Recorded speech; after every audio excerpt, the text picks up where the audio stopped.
دې زمانه کې خو چې خاوند د باره راشي پوټې غوندې ماشوم ته په لاره چا غوسه کړي، خیر دی په ګاونډ کې خلک غوسې نه کوي څه. بس دې غریب ستړی ستومانه راغی ګوړې کړی دی او چاري راښکلې ده او ستړی ستومانه خولې ته بیږي او ګرځه بار په وړو دله خلک لوبې کوي. چا پلانکي ګاونډي وختي اوم کنځه سپېړی مو ایستو مونږ یې ټولو کنځلو، بس دا غریب خو په ستړی ستومانه دی په منډه ټوپک د ګوتې کې ورغر وي چې بیا په ځان پېږي پنځه شپږې غزولي.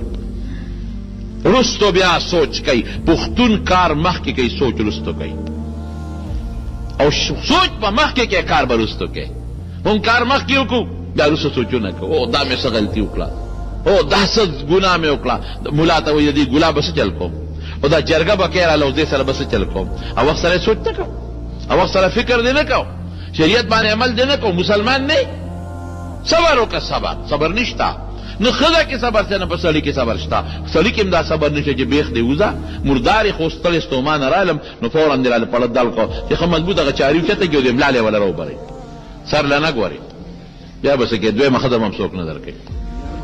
دې ملا له راوبره ووله چې بیخ دې وځه خو ستړی ستومانه رالم چې دا تا ته بیا الووي څه چلو شو زما ګاونډي دې ښه وکړل، سبا د هغه بچې زه به ورته غوسه وکړم، سبا د هغه بچې زه به ورله څپېړه ورکړم. څه چل کېږي هېڅ پروا نشته، عقل یې ورته وښو. که دا یو سړي ښځې ته ووایي بیا به ښځه چېرته خاوند ته شیطاني به نه کوي. د حقوقو خیال بالکل نشته، د ګاونډ خیال بالکل نشته، د مشر خیال بالکل نشته، د سپینې ګیرې قدر بالکل نشته، د پټکي قدر بالکل نشته، د ملا قدر بالکل نشته، د جومات قدر بالکل نشته، د مسلمان او د مسلمانۍ قدر هم د خلکو د زړه نه ووته. بس یو څیز زمونږ خلکو مد نظر دی چې پیسه پیدا کول دي، بس پیسه کمه ده او تنخوا کمه ده، الطال به م کوم، لاس باندې به توره پټیم تړم او سر به م په توره پټی تړم، ولې القال به کوم جی مظاهره به کوم او روډ به م بندوم او چغې به م وایم، تنخوا کمه ده، حکومت تنخوا نه راکوي او سکیل کم دی، حکومت سکیل نه زیات. ټیک دا هغه ستا خپل قانوني حق دی چې څه کې کوه، خو دین دپاره مونږ چاته هم ګورې توره پټی په بټونو تړله.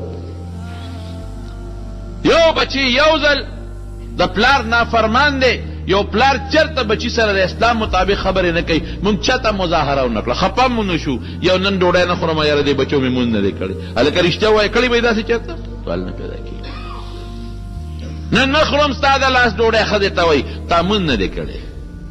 ښځه خاوند ته چته هم دا ونه وی چې بس مه راوړه نن ستا ډوډۍ نه پخوم او ته پخه به یې کړم ته به یې وخوره خو زه به یې نه خورم، تا مونځ نه دی کړی.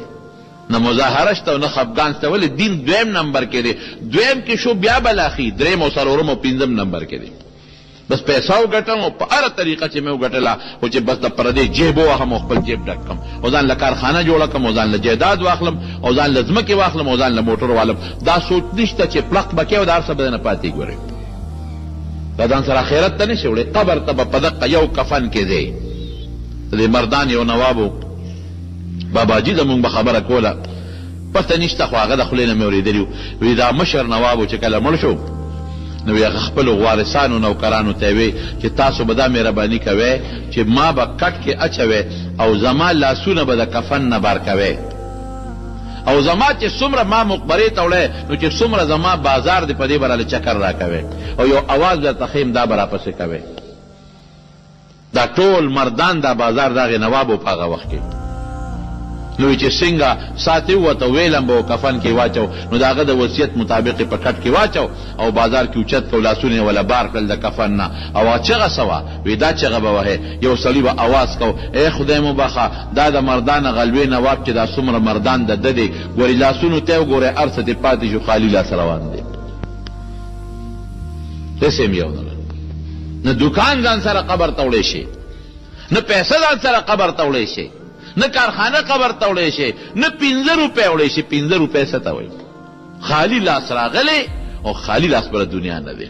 بس موږ نن دنیا ته منډه ده، دنیا ته مخ دی. قسم د قرآن او پیغمبر حدیث نه څوک خبر نه دی او که څوک هم درته د قرآن او د حضور پاک د حدیثو بیان کوي ادي دشمن دی.